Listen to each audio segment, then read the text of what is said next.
4 American banks are holding $186 trillion in bets. That's not a typo. 186 trillion. If any one of those banks miscalculates and fails, your bank account freezes. Your credit cards stop working. Your paycheck doesn't clear. And there's nothing you can do about it because you're about to find out that your entire financial life is hostage to a market worth $600 trillion that almost nobody understands. Warren Buffett called it a weapon of mass destruction 20 years ago. He wasn't exaggerating. This weapon nearly detonated in 2008. It required $29 trillion in global bailouts to stop it. The response wasn't to disarm the weapon. It was to make it 10 times bigger. And right now, the triggers are being pulled. You need to understand what's about to happen because when this explodes, there won't be a bailout large enough to save it. Let me tell you what they don't want you to know. There's a reason you've never heard of derivatives, even though they're 6 times larger than the entire world economy. Because if regular people understood how the system actually works, there would be bank runs tomorrow. The whole financial system runs on confidence, on the belief that your money is safe, that banks are stable,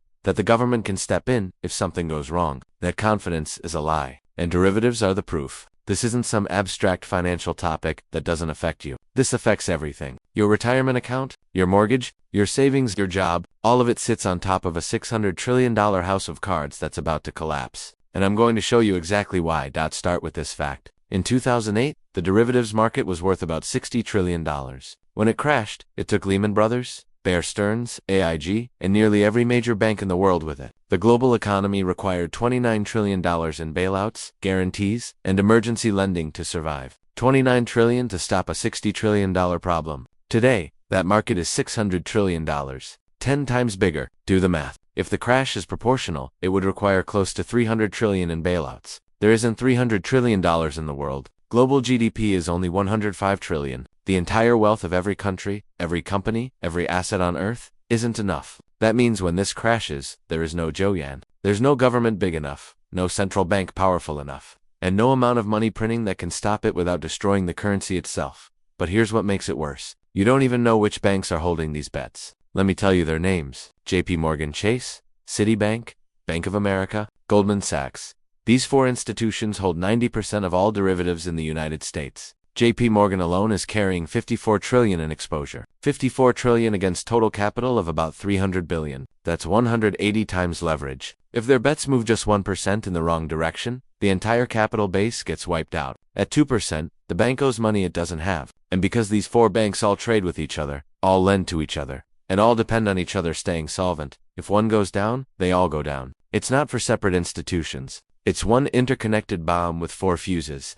Now let me explain what derivatives actually are, because once you understand this, you'll realize how insane the whole system is. A derivative is a bet on the price of something without actually owning that thing. It's like buying insurance on your neighbor's house. You don't own the house. You just collect money if it burns down. Except in the case of derivatives, you can buy insurance on 1,000 houses you don't own, collect if any of them burn, and you never have to prove you had any legitimate reason to buy the insurance in the first place. That's the derivatives market. It's a casino where you can place unlimited bets on anything. Stock prices, interest rates, currency movements, even the weather. And the bets are leveraged, meaning you only put down a tiny fraction of the money you're actually betting. JP Morgan might enter a $100 million bet but only put up $1 million in collateral. That's 100 to 1 leverage. If the bet goes bad, the bank loses 100 times what it risked. Multiply that by thousands of contracts and you have a system where small market moves create catastrophic losses. The real danger isn't the bets themselves, it's what happens when someone can't pay. In 2008, Lehman Brothers held $35 trillion in derivative contracts.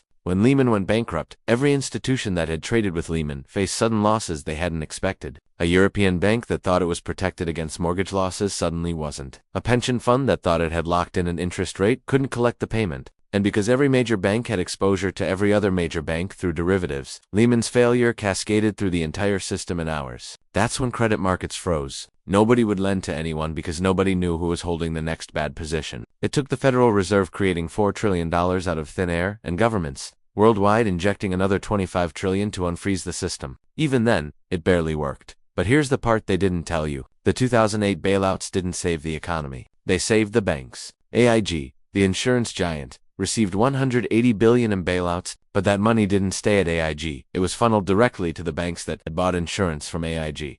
Goldman Sachs got $12.9 billion, Bank of America got $12 billion, Merrill Lynch, Deutsche Bank, dozens of others all got billions. The taxpayers bailed out the gamblers, and the gamblers learned that no matter how reckless their bets, the government would rescue them. So what did they do? They made bigger bets. That 60 trillion market became 600 trillion. The weapon of mass destruction got 10 times larger. Now stop and think about what that means for you. Every dollar in your checking account, every dollar in your retirement fund, it's all in one of those 4 banks or invested in companies that depend on those banks. If JP Morgan fails because its derivative bets blow up, your money doesn't just lose value, it gets frozen. The FDIC insures deposits up to $250,000, but the FDIC has about $125 billion in its insurance fund. JP Morgan holds $3.7 trillion in deposits. If JP Morgan goes under, the FDIC couldn't cover even 5% of the losses. Your money vanishes. Not because you did anything wrong, because the bank made leveraged bets with money it didn't have on assets it didn't own, and the government can't print enough to make you whole without destroying the dollar.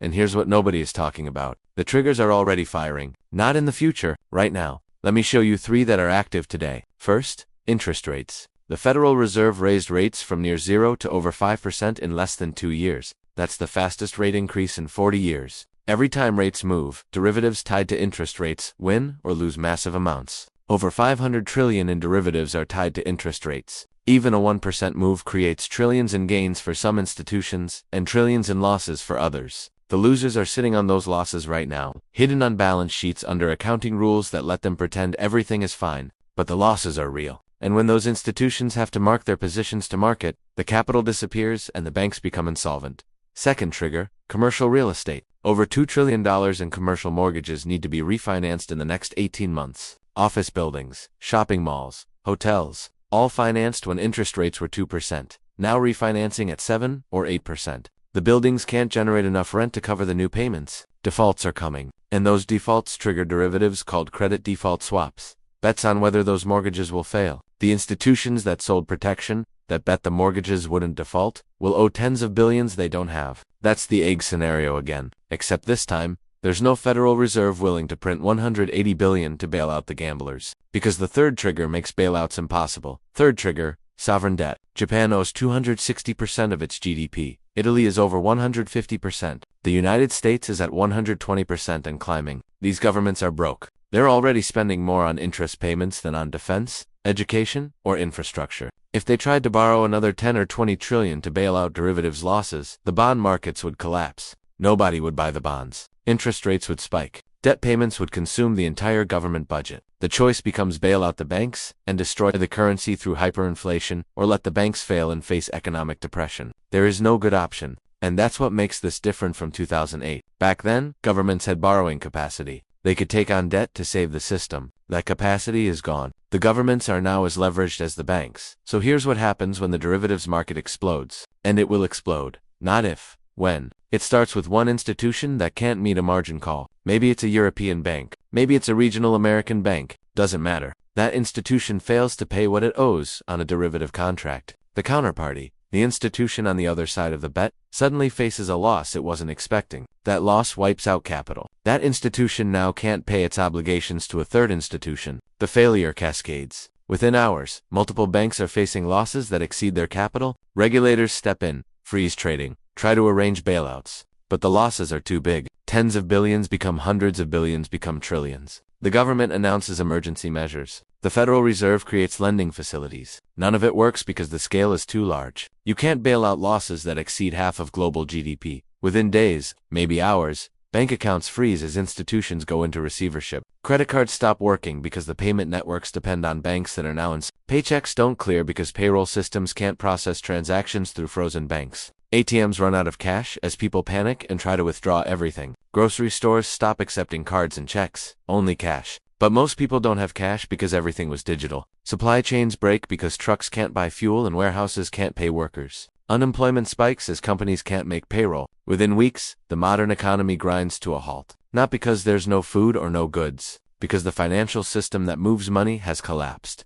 The government will try to restore order. They'll announce bank holidays. They'll promise that deposits are safe. They'll create new currencies or reopen banks under government control. But trust is gone. Once people see that their money can vanish overnight because of bets made by traders they've never met, at banks they didn't choose, the belief in the system evaporates. And without belief, fiat currency has no value. It's just paper backed by promises that have already been broken. What follows is a depression that makes the 1930s look mild. Because in the 30s, the economy was still largely physical. People grew food, made goods, traded locally. Today, everything is digital, interconnected, dependent on a financial system that just died. When that system goes down, there's no backup. There's no plan B, there's just chaos. Now here's the question you should be asking. Why isn't anyone stopping this? Why are regulators allowing for banks to hold $186 trillion in leveraged bets that could destroy the economy? The answer is simple. They're captured. The banks fund political campaigns. They employ regulators after they leave government. They lobby to weaken every rule designed to limit risk. After 2008, the Dodd-Frank Act was supposed to reform derivatives. It required some contracts to be cleared through central clearinghouses.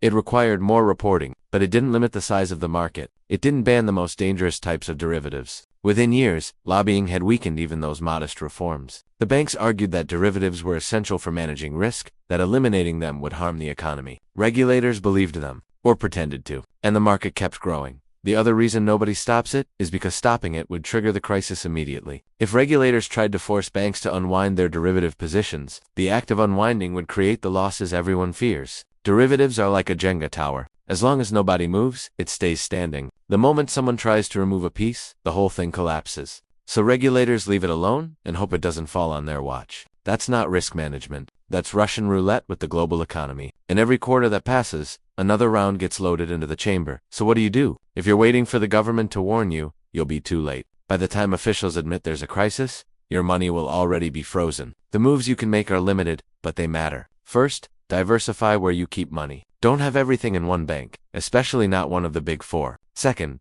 keep some cash at home. Not your life savings, but enough to cover a few weeks of expenses if ATMs stop working and cards don't process. Third, own assets that have value outside the financial system. Real estate, commodities, anything physical that people need, regardless of whether banks are functioning. Fourth, reduce debt. If the system crashes, debt becomes a weapon against you. Creditors won't forgive what you owe, but your ability to pay will vanish. Get out from under as much as you can now. And fifth, understand that this isn't fear-mongering. This is pattern recognition. A market that was $60 trillion destroyed the economy in 2008, despite the largest bailout in history. That market is now $600 trillion. The bailout capacity is gone. The triggers are firing right now. Commercial real estate defaults are happening. Interest rate volatility is spiking. Sovereign debt is unsustainable. Any one of these could ignite the cascade. All three are active simultaneously. The only question is timing. And based on the trajectory of commercial real estate refinancing, interest rate policy, and geopolitical instability, the window is 12 to 18 months, maybe less.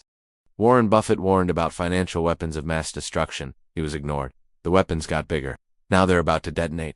And when they do, the world on the other side will look nothing like the world we have now. That's not the future, that's the present, unfolding in real time. The only choice you have is whether you see it coming, or whether you're blindsided when it arrives. Subscribe and stay informed, because the next 12 months will determine whether you survive what's coming or get swept away with everyone else who didn't prepare.